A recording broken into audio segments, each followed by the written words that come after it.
Business Radio and the Afternoon Business Show. It's time for the online business segment. Yes, I don't know. I should have had my apron on with my whisk in hand because today we're looking at tips for selling baked goods online. How you can transform that passion you have for creating delicious baked goods from the comfort of your home, even if you don't have a physical store, and how you can sell it and become successful online. There are quite a number of them online. I have a few of my favorites that I also patronize, and one of them has to be Kaba's Kitchen Bakery.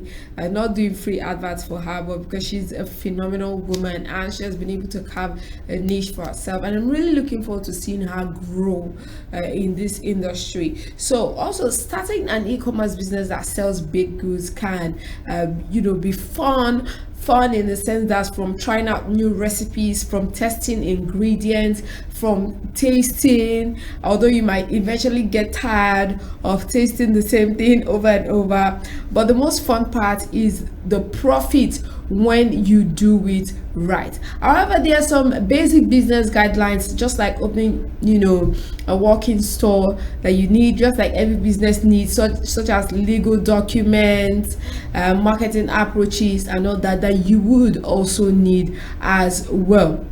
Yeah. I'm sure a lot of you must have said, "Oh, my donuts is a crowd pleaser. Do you think I can sell it online? Do you think people would want to buy it?" Of course, people would want to buy it. If you wonder whether or not you can sell big goods online, the short answer is yes, you can do it. The number of people that started off doing it from the comfort of their own kitchen, and now it has grown into a full-blown business. So why not seize that opportunity and let people have a taste of that heavenly bite? So first off, you need to decide what you would like to sell online. If you want to sell, let's say, cakes, maybe cakes in loaf pans or slices, or you want to sell birthday cakes from the comfort of your home, or you want to send out cake parfaits, the type they do now in the cups, or you have different layers. Maybe you have cakes, whipped cream, and then you have maybe caramel sauce on top of it and all that. So if you would want to be doing that, it's fine and it's great. So decide what you would want to sell online. Then, most importantly, because you're selling from the comfort of your home doesn't mean you do not need some form of certification or some form of form of certification. You could decide to maybe get a certification in food handling, because there are people who are very particular. Their customers are very particular about some of these things. They'll say, "Oh, have you taken safety courses? I'll make sure that your kitchen is clean. I'll make sure that you know how to handle food properly." So get your food handling certification. It could come in handy.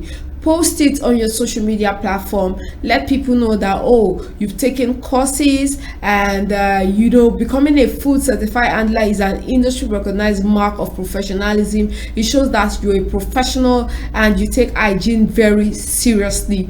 Also, another great tip would be thinking and considering what your packaging and labeling could be.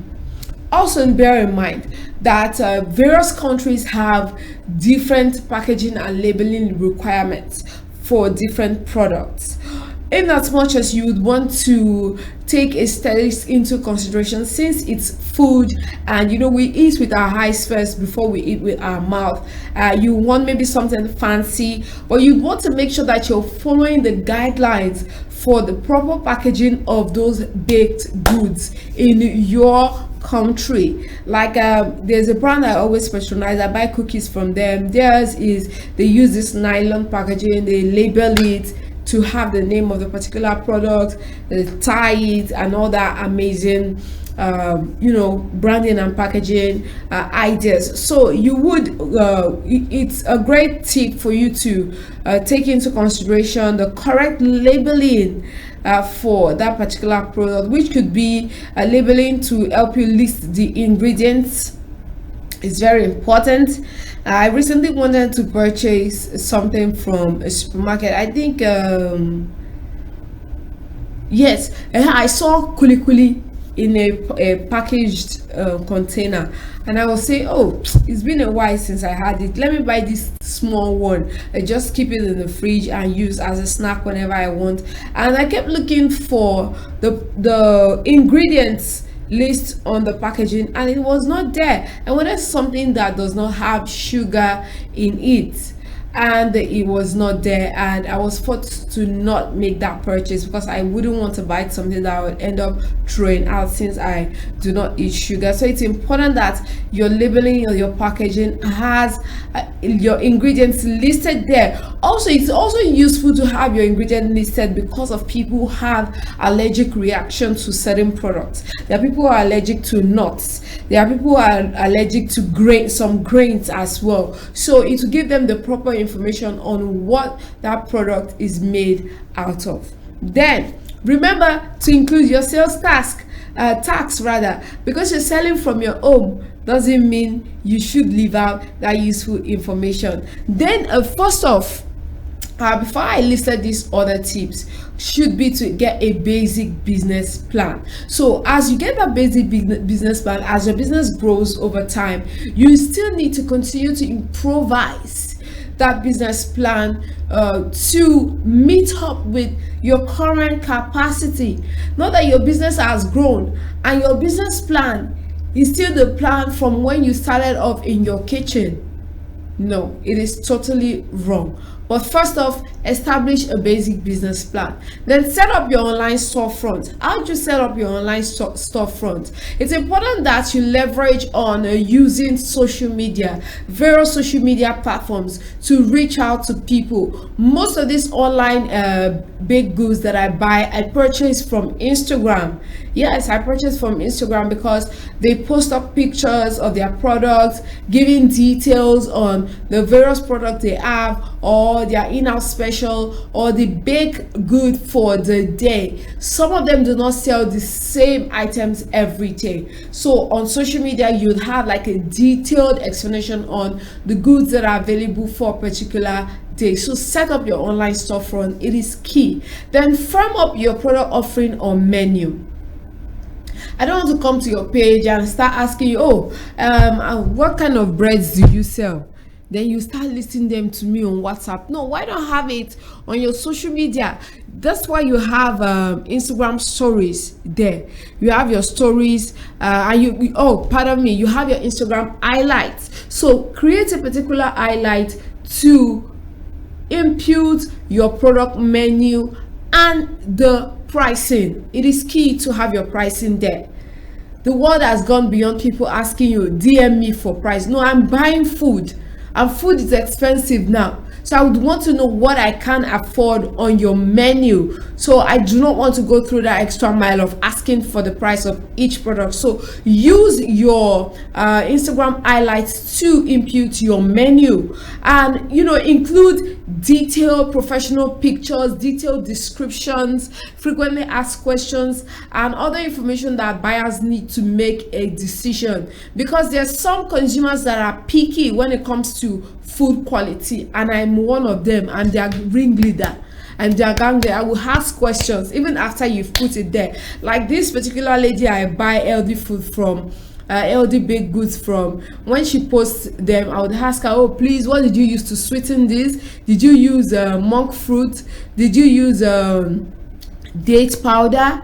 Did you use erythritol? So I would want to know what particular sweetener she used, because I react to these different sweeteners differently. So it's important to include this information while firming up your product offering or menu.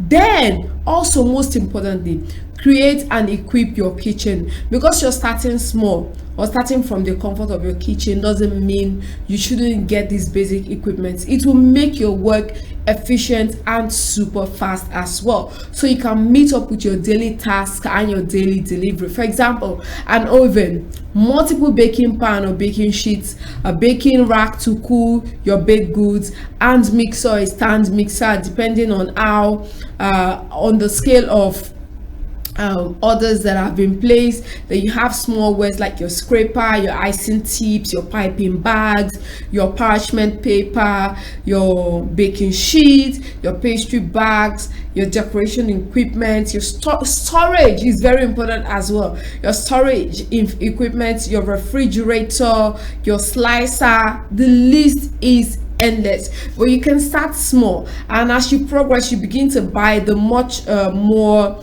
advanced products to also make your work much more easier.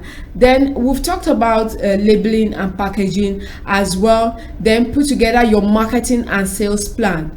How do you plan to sell your business? How do you plan to sell your products? So it is important to come up with that idea as well. Do you plan to do it through influential marketing, to just do maybe basic advertisements online? So you need to have that plan as well, because even an online marketing method that focuses on using content, landing pages, and organic traffic methods to bring in new leads directly to your business also needs a plan. So it's important to take time to research the kind of content your buyers would be interested in as well. As someone who sells baked goods, making short Instagram reels on maybe let's say, for example, smoothie combos that you're currently enjoying, or snacks that you enjoy at home as well, wouldn't hurt. It will also drive traffic to your page.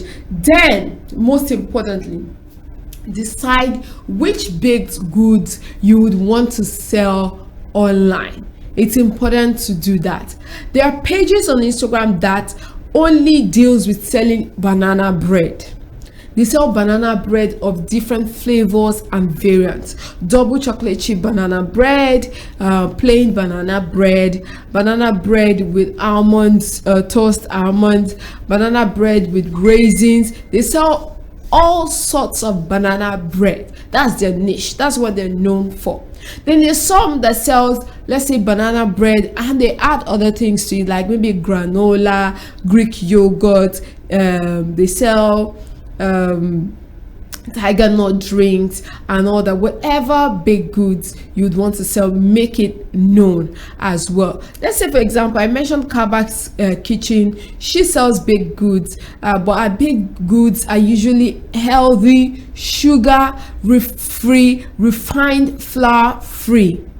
She caters to a particular a set of the consumers, those that have health needs, those that have health issues, and they still want to enjoy baked goods as well, but not baked goods that comes with a lot of health implications. So she has carved a niche for herself, and she has picked that particular aspect. She sells an array of products, from almond flour bread to oat fiber bread. The list is endless. So you should also think about that. Do you want to deal mainly on selling cupcakes, pies, cakes, brownies, cheesecakes, or you're basically selling just cookies? Whatever it is that you want to do for yourself, it's important to carve that niche for yourself. So it's important to check out all these tips, use them effectively to sell that delicious treats that maybe your family members enjoy, that could earn you the big bucks. More to come for you. It's still your number one business radio.